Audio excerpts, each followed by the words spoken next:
నమస్కారం NSTV news కి స్వాగతం. నా పేరు సంధ్య. ఇక వార్తల్లోని ముఖ్యాంశాలని చూద్దాం. కాకినాడ రూరల్ 1000 రూపాయల ధర ఉన్న నెయ్యిను 420కే కొన్న 420 గాళ్లు వైసీపీ అని ఎమ్మెల్సీ సోము వీర్రాజు మండిపడ్డారు. కేంద్ర బడ్జెట్పై కాకినాడలో ఒక హోటల్ నందు భారతీయ జనతా పార్టీ జాతీయ కార్యవర్గ సభ్యులు ఎమ్మెల్సీ సోము వీర్రాజు మీడియా సమావేశం నిర్వహించారు. రాష్ట్రానికి సేవలు అందిస్తున్నటువంటి మా పార్టీ రాష్ట్ర అధ్యక్షుడిగా పనిచేసినటువంటి శ్రీ సోమవీర్రాజు గారు ఇప్పుడు ప్రశ్న ఉద్దేశించి ప్రసంగిస్తారు. 3 కర్తవ్యాలని ఆలోచన విధానంగా తీసుకొని బడ్జెట్ను రూపొందించడం జరిగింది. దీంట్లో ప్రధానంగా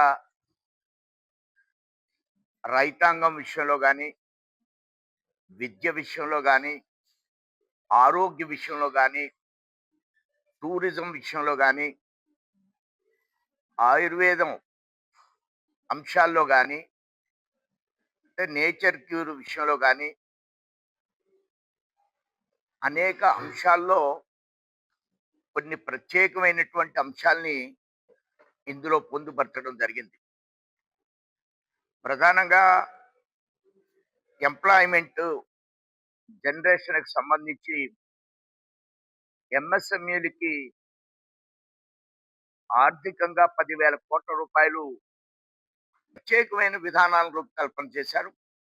5,000 మంది గైడ్స్కి ప్రత్యేకమైనటువంటి వాళ్ళకి ట్రైనింగ్ ఇచ్చి వాళ్ళని మరింత మెరుగ్గా విదేశీయులను ఆకర్షించే విధంగా గైడ్స్ ఏ విధంగా ఉండాలి, స్వదేశంలో మన యొక్క టూరిజాన్ని పెంచడానికి 3 రంగాల్లో 3 విధానాలైనటువంటి ఆలోచన విధానాన్ని, ఇందులో అనేక రకాలైనటువంటి ఆయుర్వేదిక్ స్పాస్ కానీ, నేచురల్ క్యూర్స్ యొక్క స్పాస్ కానీ, మన యొక్క దేశంలో 5 కారిడార్ని ఈ యొక్క టూరిజం హబ్లో ఏర్పాటు చేయడం జరిగింది.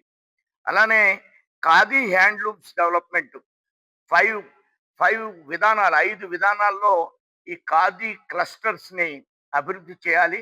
దాన్ని ఏమంటారంటే ఈ నెయ్యిలో ఏ విధమైన కల్తీ జరగలేదు, లేకపోతే కొన్ని కల్తీలు జరిగినాయని ఆరోపణలు చేస్తున్నారు. ఇవన్నీ కూడా అవాస్తవం అనే విషయాన్ని వారు ఎక్కువగా చర్చని తీసుకురావడం కోసం ప్రయత్నం చేస్తున్నారు. అసలు మీ అందరికి కూడా నేను చెప్తున్నాను, నెయ్యి అంటే ఏంటి? నెయ్యి అనేది ఫ్యాక్టరీలో తయారయ్యేది కాదు. నెయ్యి పాలు తీసి పెరుగు తోడెట్టి దాంట్లోంచి నెయ్యిని ఉత్పత్తి చేయాలి. వైసీపీ ప్రభుత్వం ఎక్కడో గేదెలు లేనటువంటి ఫ్యాక్టరీలో నెయ్యి కొని, అది కూడా మీ అందరిని అడుగుతున్నాను నేను, వాడు సమాధానం చెప్పాలి. మీరందరూ నెయ్యి కేజీ ఎంత కొంటున్నారు? 1000 రూపాయలు తక్కువ కొనడం లేదు కదా. ఒక రాష్ట్ర ప్రభుత్వాన్ని పరిపాలించేటువంటి పెద్దలు వెంకన్నబాబు లడ్డూలో 425 రూపాయలకి నెయ్యి మేము కొంటున్నాం, 420 కొంటున్నాం అంటే వీళ్ళు 420లని లెక్క నా దృష్టిలో. మీరు దీనికి సమాధానం చెప్పాలి. 1000 రూపాయల నెయ్యిని, ఆవు నెయ్యి అయితే 2,000 3,000 ఉండేటువంటి నెయ్యిని మీరు అసలు 420 రూపాయలు కొనేటువంటి నైతిక హక్కు మీకు లేదు. దీని మీద ఇంకా కూడా మీరు ఆ ఫ్లెక్స్లు కడితే దానిలో ఒక వివాదం చేస్తూ మీరందరూ కూడా ఇందులో దోషులే.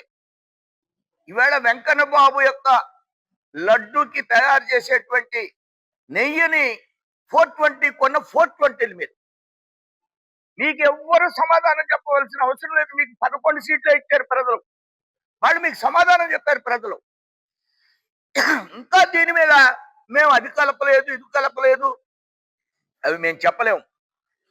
నువ్వెందుకు కలుపుతావు? అసలు 420 నెయ్యి వస్తుందా? దీనికి సమాధానం చెప్పనండి సుబ్బారెడ్డిని కానీ, ముఖ్యమంత్రి కానీ, నిన్న జరిగినటువంటి అంబటి రాంబాబుని కానీ చెప్పమనండి. భగవంతుడు మోసం చేస్తూ మన దాంట్లో క్యాస్టులు తీసుకురాడు. మీరు తప్పు చేశారని ఫ్లెక్స్ పెడితే నువ్వు ఇప్పడానికి వెళ్ళావు, గొడవ వచ్చింది. నోరు దురుసుతనం. ఏదైతే నెయ్యిని సిట్ ఇచ్చినటువంటి విధానాన్ని తప్పుదారి పట్టించాలని వాళ్ళు ఈవేళ ఈ గొడవను సృష్టించి అంబటి రాంబాబు ముఖ్యమంత్రిని బూతులు తిట్టడం ఏదైతే ఉందో ఇది రాజకీయాల్లో ఉండడానికి అర్హత లేనటువంటి సీనియర్ పొలిటీషియన్ అతను. ఒక మంత్రి చేశాడు ఆయన, అఫిషియల్ స్పోక్స్ పర్సన్ చేశాడు. మరి రాజకీయాల్లో సీనియర్ పర్సన్ అయినటువంటి వ్యక్తి ఈవేళ నోరు జారి అలాంటి భాషని ఉపయోగించడానికి అతనికి అవకాశం ఉందా? నెయ్యి విషయంలో ఇలాంటి భాషను ఉపయోగించవచ్చా?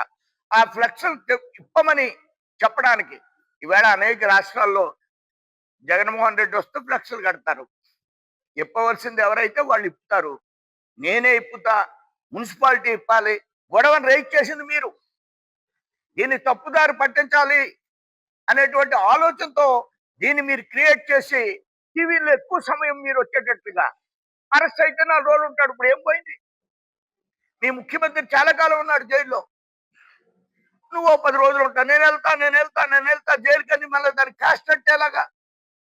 దీంట్లో క్యాస్ట్ తీసుకురావద్దు. వెంకట బాబుని తీసుకొచ్చినటువంటి వ్యక్తులు క్యాస్ట్ ఏంటని అడుగుతున్నాను నేను.